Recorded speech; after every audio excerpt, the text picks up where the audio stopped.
My name is Stephen Bishop, and this is my presentation on the Japanese culture. It was my great-grandparents that immigrated here from Japan, which makes me fourth-generation Japanese American.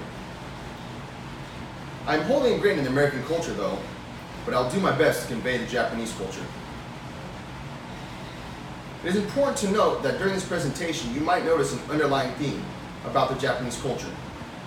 It's a conflict of traditional values versus New Age ideals. Starting with communications, the Japanese speak, well, Japanese, but they are also fluent in many other languages, including English, because of their high value in their education systems. Traditionally, they learn their language, but New Age economics drives them to learn English. In relation to space, the Japanese islands are made up of over 6,600 different islands, but only a few hundred are actually populated. The immense difference in population densities from a few dozen people on a tiny island to a few million in one place, like Tokyo, Japan's capital, located on the main island of Honshu, all follow a traditional value of societal harmony above personal identity. The conflict lies when old or ill individuals isolate themselves instead of seeking care because they don't want to inconvenience the society. Social organization follows a strictly traditional value, with gender roles and all. But with New Age Western ideals of expression, arranged marriages, and really all marriages are happening less and less. Families are not being formed, so there are less babies being born.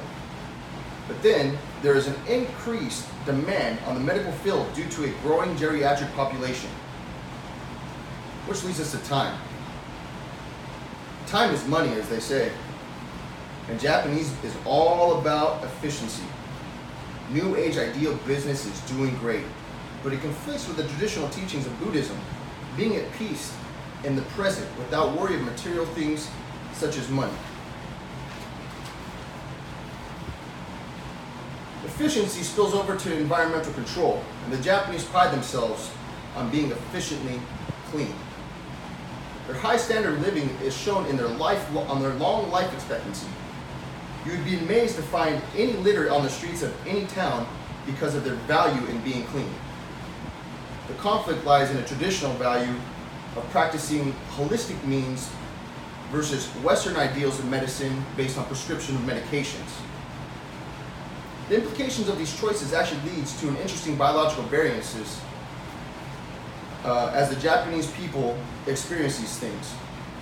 Traditional diets in Japan consist of fish as well as vegetables and rice.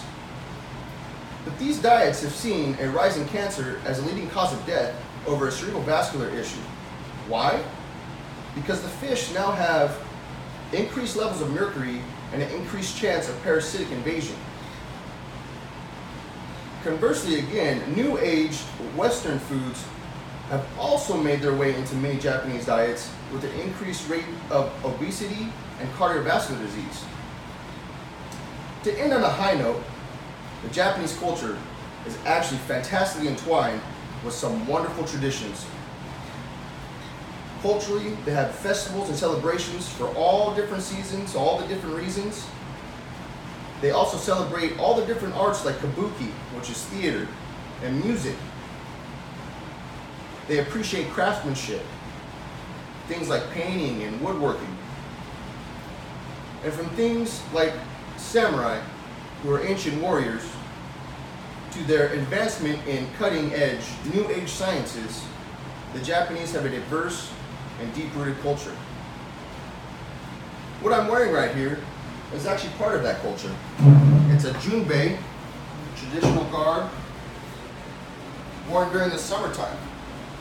Here's a book, Musashi. It's a giant book about their culture. And here are my references where I got for the Japanese culture. Thank you for your time. Have a good day.